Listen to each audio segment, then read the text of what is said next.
Et tout le monde, aujourd'hui je vais vous montrer comment travailler votre rotation interne de hanche au sol en position 90-90 ou 90-90.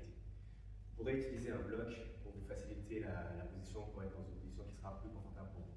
Donc vous allez commencer l'exercice en vous mettant dans la bonne position. Donc, la position 90-90, c'est une position où vos deux jambes sont placées à 90 degrés environ, mais c'est pas grave, c'est pas exactement à 90 degrés.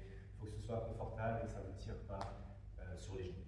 Donc si vous avez du mal à rester dans cette position pour travailler votre rotation interne de hanche, vous allez prendre votre support, donc ça peut être des gaz, ça peut être des livres, ça peut être des coussins, pour aller vous mettre dans une position qui est plus confortable.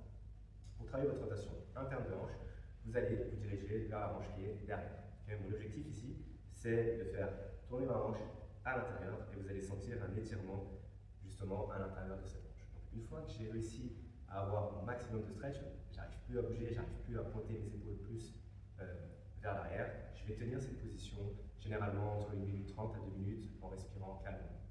Une fois que j'ai fait cette 1 minute 30 à 2 minutes d'étirement, je vais initier ce qu'on appelle ma contraction PX. Donc ma contraction PX va être de vouloir, tout en gardant mon genou totalement ancré dans le sol, je veux exercer une pression avec ma malléole à l'intérieur ici du pied, okay, à l'intérieur de la cheville. Donc je veux pousser mon pied dans le sol et j'imagine que je veux décoller ce genou vers le ciel. Et bien sûr, comme je suis en fin d'amplitude, il n'y a absolument rien qui se passe. Vous allez sentir que ça va commencer à chauffer sur la partie un peu extérieure de votre jambe et c'est ce qu'on veut. Donc votre contraction P sera composée généralement de, j'aime bien prescrire, une première série, vous allez faire 5 secondes à 20%, 5 secondes à 40% d'intensité, 5 secondes à 60% d'intensité et 5 secondes à 80% d'intensité.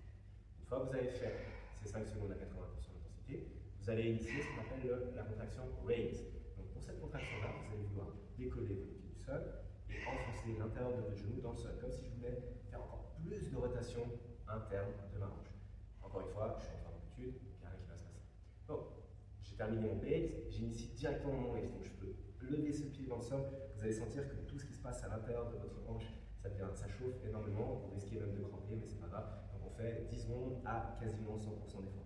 Une fois que j'ai terminé mes 10 secondes de raise, je vais aller orienter mes épaules un tout petit peu plus vers l'arrière pour rentrer encore plus dans l'étirement. Une fois que j'ai gagné ces quelques degrés de mobilité en plus, je vais restretcher pendant cette fois 30 secondes, tout en gardant une respiration calme et contrôlée.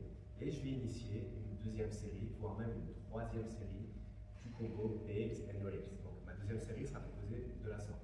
Je vais faire 3 secondes à 20%, donc je vais décoller mon genou du sol, enfoncer ma malléole à l'intérieur du sol, comme si je voulais vraiment décoller ce genou. Donc 3 secondes à 20%, 3 secondes à 40%, 3 secondes à 60%, 3 secondes à 80% et 3 secondes à 100%, donc c'est ce qu'on appelle un effort maximum. Donc il y a tout qui va commencer à trembler, ça peut être un effort qui va être très très haut.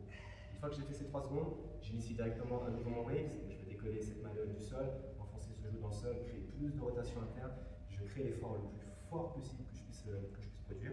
Pendant 10 secondes, 100%, ensuite je relâche et je vais pouvoir à nouveau gagner quelques degrés de flexibilité et je vais pouvoir à nouveau effectuer mon étirement, puis un troisième tour de Bales and Raise. Une fois que j'ai fini le circuit, l'entraînement qui m'a été prescrit, je vais exercer une légère pression de ma malléole vers l'intérieur, comme si je voulais décoller un peu mon genou, juste pour pouvoir ressortir tranquillement de mon stretch sans que ce soit trop doux. Une fois que vous avez terminé, vous allez voir que votre hanche a énormément travaillé et il faudra juste sortir de la position d'une manière qui soit confortable et qui ne fasse pas mal. Donc voilà, ça c'était des rotations internes de hanche.